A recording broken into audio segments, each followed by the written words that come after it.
உங்களை நேசிக்கிறார். ஆண்டவராகிய இயேசு கிறிஸ்து உங்களுக்கு உதவி செய்கிறார். ஆண்டவராகிய இயேசு கிறிஸ்து உங்கள் பாவங்களை மன்னிக்கிறார். ஆண்டவராகிய இயேசு கிறிஸ்து உங்களுக்காக அடிக்கப்பட்டார். ஆண்டவராகிய இயேசு கிறிஸ்து உங்களுக்காக ரத்தம் சிந்தினார். உங்களுக்காக மரித்து இயேசு கிறிஸ்து மூன்றாம் நாளிலே உயிரோடு எழுந்தார். இயேசு கிறிஸ்து உயிரோடு இருக்கிறார். இயேசு சொல்லுகிறார், வருத்தப்பட்டு பாரம் சுமக்கிறவர்களே வாருங்கள், நான் உங்களுக்கு இளைப்பாறுதல் தருவேன். பிரியமானவர்களே, நாம் பாவத்திலே இருக்கிறோம், பாவத்திலே பிறந்து பாவத்திலே வாழ்கிறோம். ஜென்ம பாவம், முன்னோர்கள் செய்த பாவம், நம்முடைய பாவம் நம்மளை வாட்டி வதைக்கிறது. பாவத்தின் சம்பளம் மரணம். இந்த பாவம் தான் ஒரு மனிதனை சமாதானம் இழந்து, சந்தோஷம் இழந்து, நிம்மதி இழந்து, வேதனை உள்ள வாழ்க்கை வாழ வைக்கிறது. இன்றைக்கு நிம்மதி இல்லையா?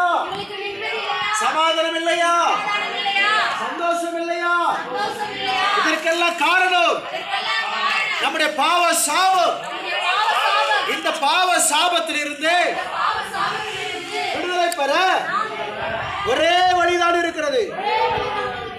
எல்லா மதங்களும் சொல்லுகிறது, ரத்தம் சிந்துதல் இல்லாமல் பாவ மன்னிப்பில்லை. மறுபடியும் சொல்லுகிறேன், ரத்தம் சிந்துதல் இல்லாமல் பாவ மன்னிப்பில்லை. அப்படி என்றால் நமக்காக யார் ரத்தம் சிந்தினது? நம்முடைய பாவத்தை போக்க, நம்முடைய சாபத்தை நீக்க நமக்காக யார் ரத்தம் சிந்தினது? ஆண்டவராகிய இயேசு கிறிஸ்து இந்த பூமிக்கு மனித அவதாரம் எடுத்து வந்தார். நமக்காக அடிக்கப்பட்டார், நமக்காக ரத்தம் சிந்தினார்.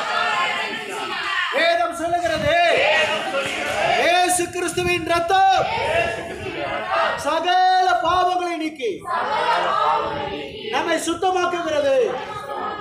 இயேசு கிறிஸ்து எதற்காக ரத்தம் சிந்தினார்?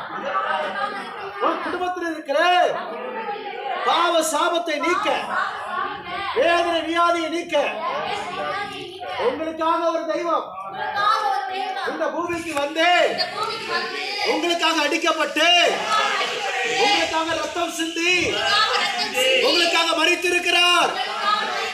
இந்த இயேசு கிறிஸ்துவின் ரத்தம், இந்த இயேசு கிறிஸ்துவின் ரத்தம் உங்களுடைய பாவத்தை நீக்கும், உங்களுடைய சாபத்தை நீக்கும், உங்களுடைய வேதனை வியாதியை நீக்கும்.